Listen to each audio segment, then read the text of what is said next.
मैं आपसे 3 और प्रश्न करना चाहता हूं। मैत्रेय बोले करो। बोले पहला प्रश्न यह है कि भगवान ने दुनिया क्यों बनाई? भगवान ने संसार बनाया ही क्यों? अरे नहीं बनाते तो भी चलता। ये दुनिया बनाई क्यों? दुनिया बनाने वाले क्या तेरे मन में समाई?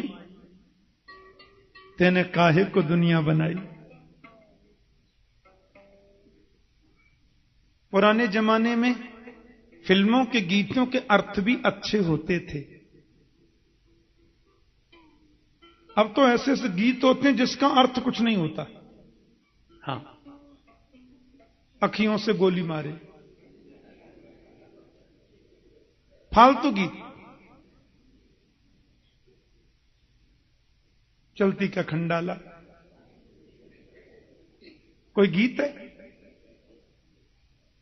मैं बचपन में सुनता था, तेरे द्वार खड़ा भगवान भगत भर दे रे झोली। फिल्म का गीत है, कितना सुंदर है, देख ले। मेरा रंग दे बसंती चोला, मेरे देश की धरती सोना उगले उगले हीरे। कितना सुंदर गीत है। लोगों में आध्यात्मिकता हुआ करती थी उस व्यवसाय से जुड़े होने पर भी। सजन रे झूठ मत बोलो, खुदा के पास जाना है। मैं बचपन में सुनता था, दुनिया से जाने वाले जाने चले जाते हैं कहां। शंकराचार्य का खांटी वेदांत भर दिया गीत की पंक्तियों में। दर्पण झूठ न बोले, तेरा मन दर्पण कहलाए। पूरा अध्यात्म टोटल।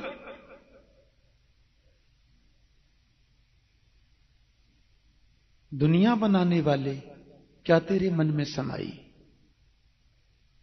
मेरा पहला प्रश्न है, परमात्मा ने दुनिया बनाई क्यों? नहीं बनाते तो भी चलता। और यदि उन्होंने दुनिया बनाई तो एक जैसी क्यों नहीं बनाई? किसी की नाक लंबी तो किसी की नाक चिकटी, कोई ज्यादा गोरा तो कोई बहुत काला। जो गोरा है वो छाती तान के चलता है, हम गोरे हैं। और जो काला है वो दिन भर पलस्तर रगड़ता है, हम भी गोरे हो जाए। नहीं बनाते तो भी चलता। एक सज्जन मेरे से पूछ रहे थे, ठाकुर जी कई देशों में आपने कथाएं की, आपको सबसे सुंदर लोग कहां के लगे?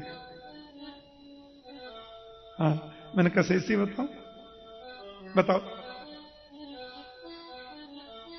मैंने कहा यूरोप और अमेरिका में जब जाते हैं और वहां के लोगों को देखते हैं तो ऐसा लगता है कि घड़े बनाने वाले ने घड़ा बनाया, उसको अग्नि में पकाया, लेकिन पकने से पहले ही कच्चा निकाल लिया। पूरा पक नहीं पाया, 70% ही पका था। साउथ अफ्रीका के लोगों को देखते हैं, गयानीज आदि लोगों को, उनको देखकर लगता है घड़ा पकाया था पर आग तेज हो गई सो ज्यादा पक गया।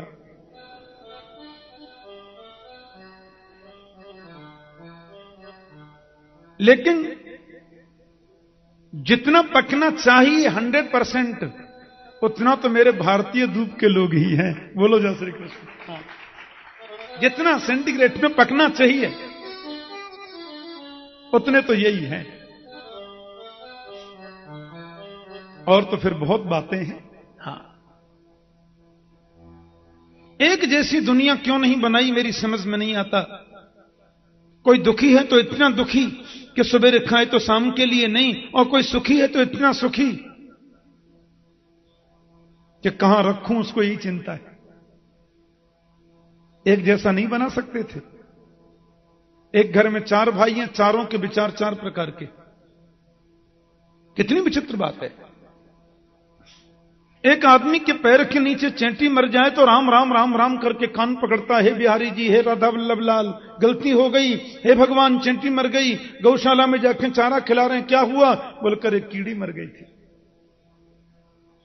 गलती से होने पर भी पश्चाताप। और एक आदमी मुर्गा की नार मरोड़ के खा जाता है। एक जैसा क्यों नहीं बनाया दुनिया को प्रभु ने?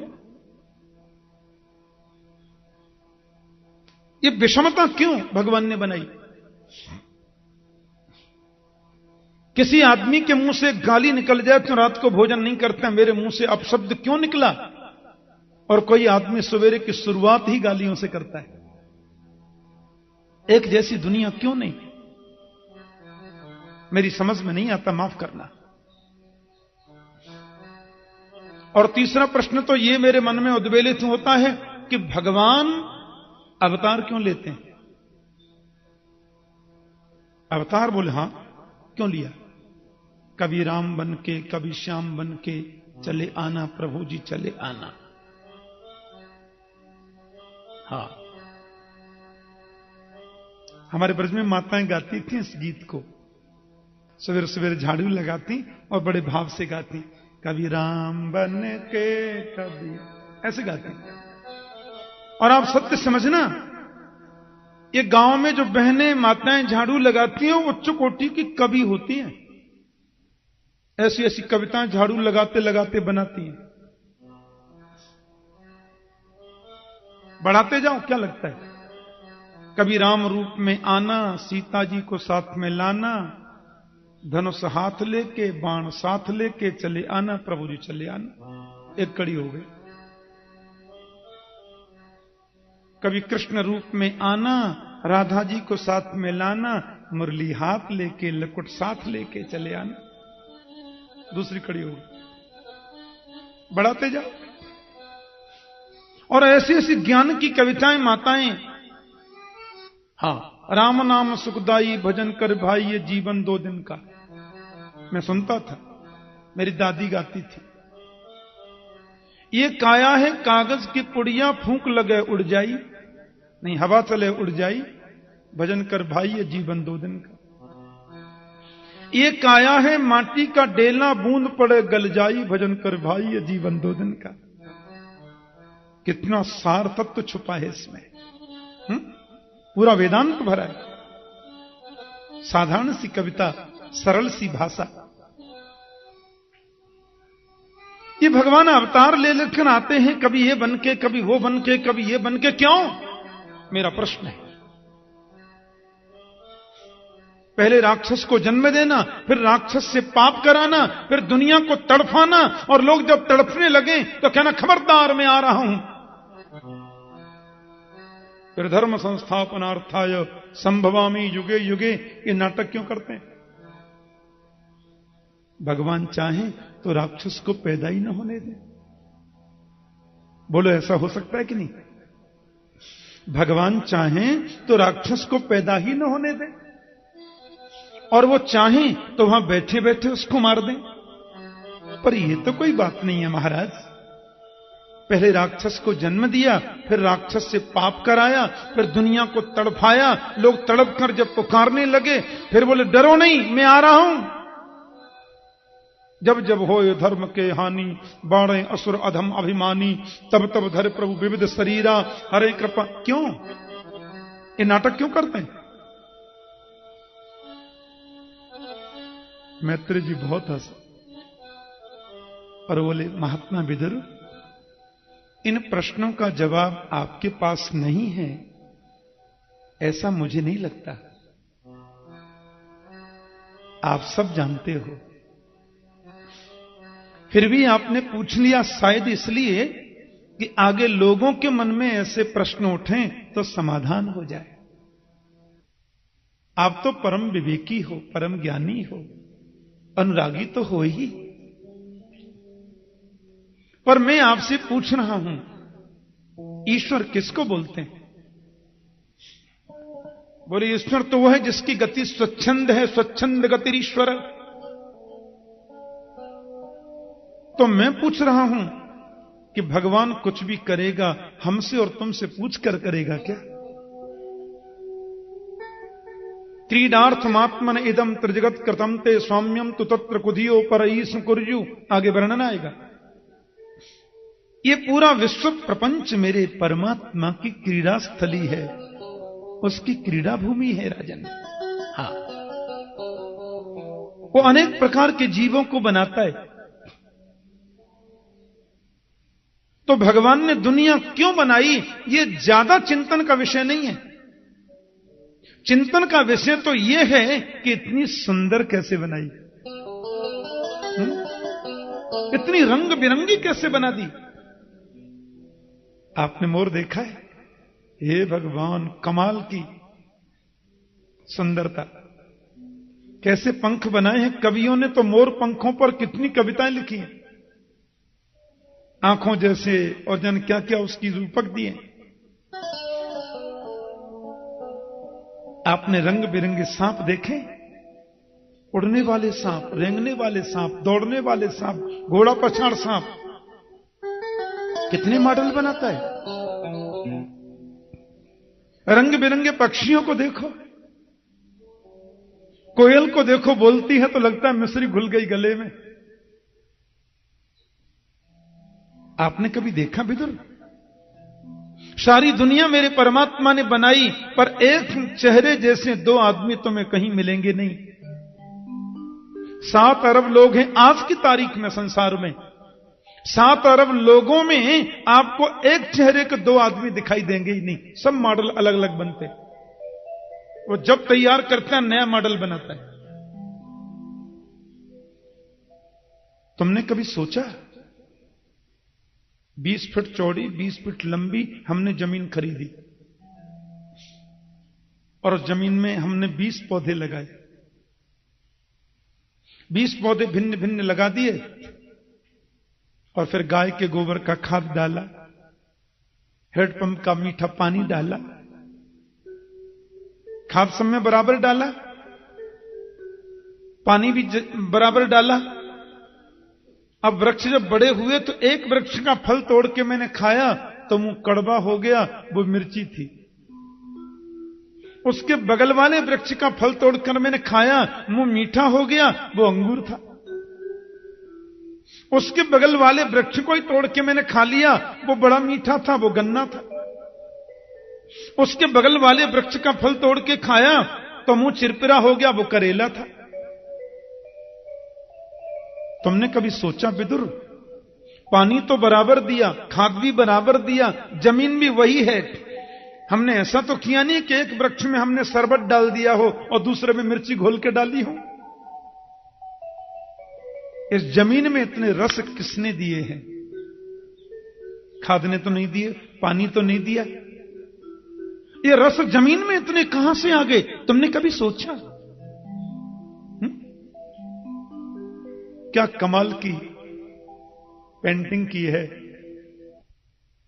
तुमने सोचा है इतनी सुंदर दुनिया जिसने बनाई वो स्वयं कितना सुंदर होगा? वो स्वयं कितना सुंदर होगा?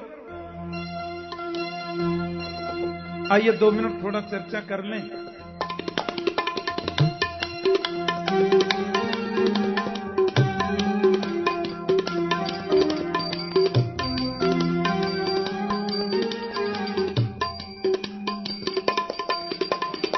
नाम तुम्हारा तारनहारा, नाम तुम्हारा तारनहारा, नाम तुम्हारा तारनहारा, नाम तुम्हारा तारनहारा।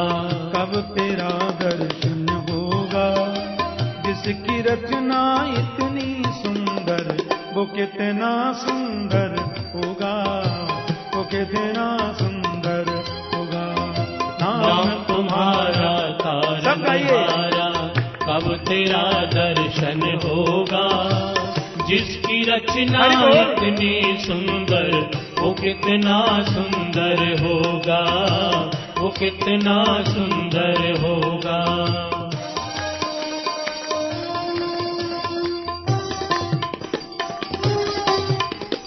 इतनी सुंदर दृष्टि है उसकी।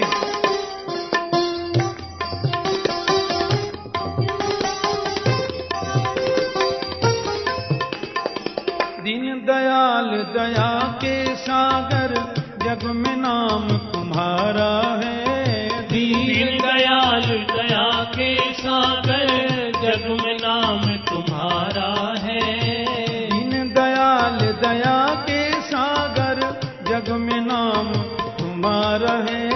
दीन दयाल दया के सागर जग में नाम तुम्हारा है। तुम बिन मेरे बाल कृष्ण प्रभु कोई नहीं हमारा है। तुम बिन मेरे बाल कृष्ण प्रभु कोई नहीं हमारा है। भव से पार उतरने हेतु, भव से पार उतरने हेतु तेरा ही शरणा होगा।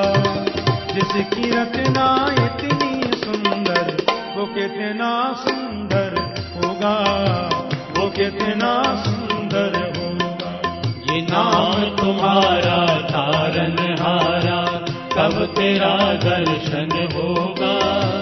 जिसकी रचना इतनी सुंदर वो कितना सुंदर होगा, वो कितना सुंदर होगा।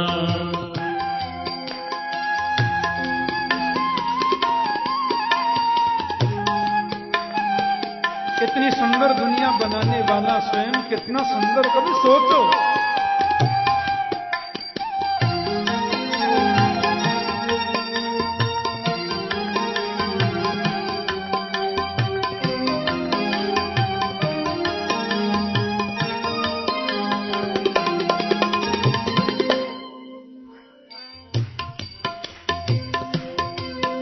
आप करुणा की मूर्ति हैं। सुर नर मुनि जन जिन चरणों को निस दिन ध्यान लगाते हैं। सुर नर मुनि जन जिन चरणों को निस दिन ध्यान लगाते हैं। जो भी तुम्हारे दर पे आवे मनवांचित फल पाते हैं। जो भी तुम्हारे दर पे आवे मनवांछित फल पाते हैं। आत्मनिधि को पाने हेतु, ये आत्मनिधि को पाने हेतु गीतों का सरगम होगा। जिसकी रचना इतनी सुंदर वो कितना सुंदर होगा, वो कितना सुंदर होगा। क्योंकि नाम तुम्हारा तारनहारा कब तेरा दर्शन होगा। जिसकी रचना इतनी सुंदर वो कितना सुंदर होगा, वो कितना सुंदर होगा। श्री राम जय राम जय राम। ये श्री राम जय राम जय जय राम। बोलो श्री राम जय राम जय राम। ये क्यों नहीं सोचा? इतनी सुंदर दुनिया बनाई, वो स्वयं कितना सुंदर होगा। जहां तक प्रश्न यह है कि विषमता क्यों, समता क्यों नहीं? कोई दुखी है तो इतना दुखी कि प्रातः खाए तो सायंकाल की चिंता, और कोई सुखी है तो इतना सुखी कि कहां रखूं ये चिंता। भगवान किसी को दुख नहीं देते विदुर। परमात्मा जब सृष्टि का निर्माण करते हैं तो 3 सूत्र देते हैं, ध्यान देना। कर्म, अकर्म और विकर्म। वेद के अनुसार जो कर्म किया जाता है वो शुद्ध कर्म है। वेद के अनुसार कर्म नहीं करना अकर्म है, और उसके विपरीत करना ही विकर्म है। जैसा कर्म करते हैं वैसा मिलता है। प्रभु किसी को दुख नहीं देते, परमात्मा किसी को सुख नहीं देते। ना भुक्तम क्षीयते कर्म जन्म कोटि सतैरपि अवश्यम एव भोक्तव्यम कृतम कर्म शुभाशुभम। जो किया है वो तुम्हें भोगना ही होगा। इसमें प्रभु का क्या? लेकिन तीसरी बात जो तुमने कही वो मेरी समझ में कम आई, या फिर बात ठीक नहीं थी। परमात्मा अवतार लेते क्यों हैं? वो चाहे तो राक्षसों को बैठे बैठे मार दें, राक्षस को जन्म देना, फिर पाप कराना, फिर उसके द्वारा दुनिया को तकलीफ देना, और जब लोग त्राही त्राही करने लगे तो बोला खबरदार मैं आ रहा हूं। नहीं, परमात्मा का प्राकट्य राक्षसों को मारने के लिए होता है, यह पूर्ण सत्य नहीं है। 5वें स्कंद में भगवान सुखदेव वर्णन करेंगे कि मर्त्यावतारस्तु मर्त्य शिक्षणम रक्षो बधाई वन केवलम विभो। मर्त्यावतारस्तु इह मर्त्य शिक्षणम, मरण धर्मा लोगों को अपने चरित्र के द्वारा शिक्षित करने के लिए, मानवीय गुणों का उनमें आधान करने के लिए परमात्मा का प्राकट्य होता है। रक्षो बधाई व न केवलम विभो, राक्षसों को मारने के लिए भगवान का प्राकट्य नहीं होता। हां, जब वो आ जाते हैं तो फिर सोचते हैं लगे हाथों ये भी कर लो। केवल राक्षसों के लिए तो आते ही नहीं, आने की जरूरत ही नहीं।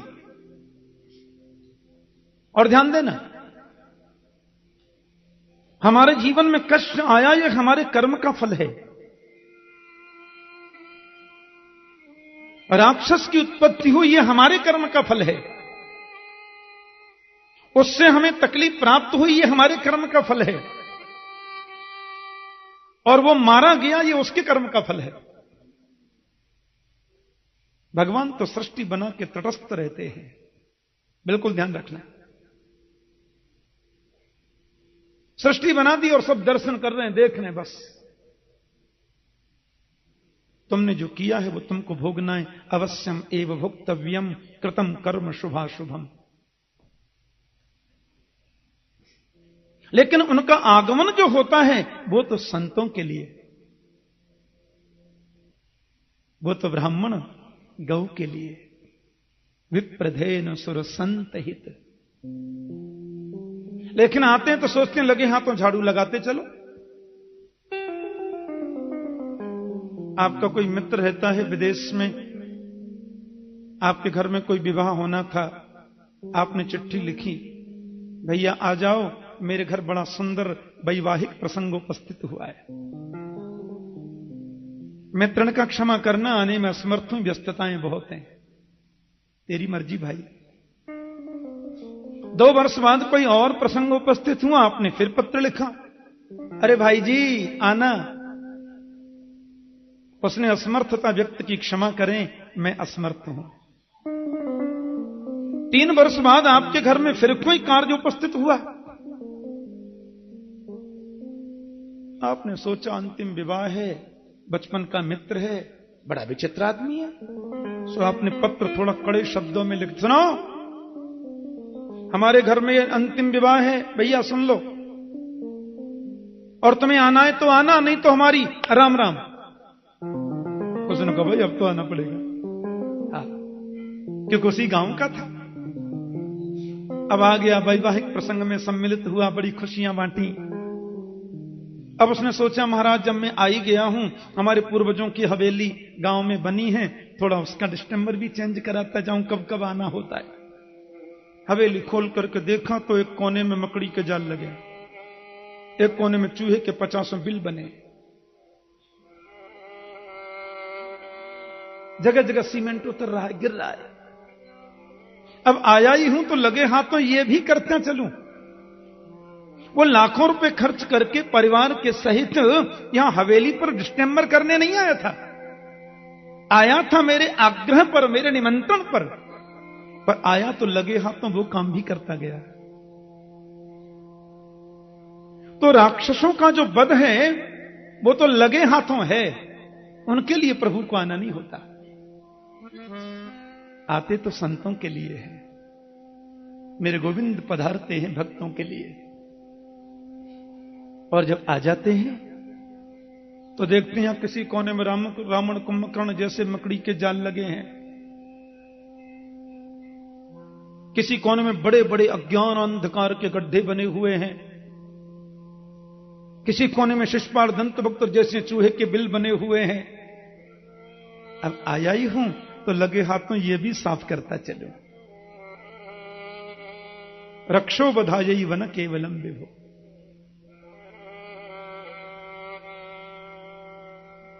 ऋषि कश्यप की 13 पत्नियां थीं। दिति, अदिति, धनु, काष्ठा, सुरसा, इला, विनिता, कद्रु आदि। दिति के दैत्य हुए, अदिति के आदित्य हुए। ये बड़ी 2 पत्नियां हैं। धनु के दानव हुए, सुरसा के अजगर सांप हुए, कद्रु के काले नाग हुए, विनिता के पक्षी हुए।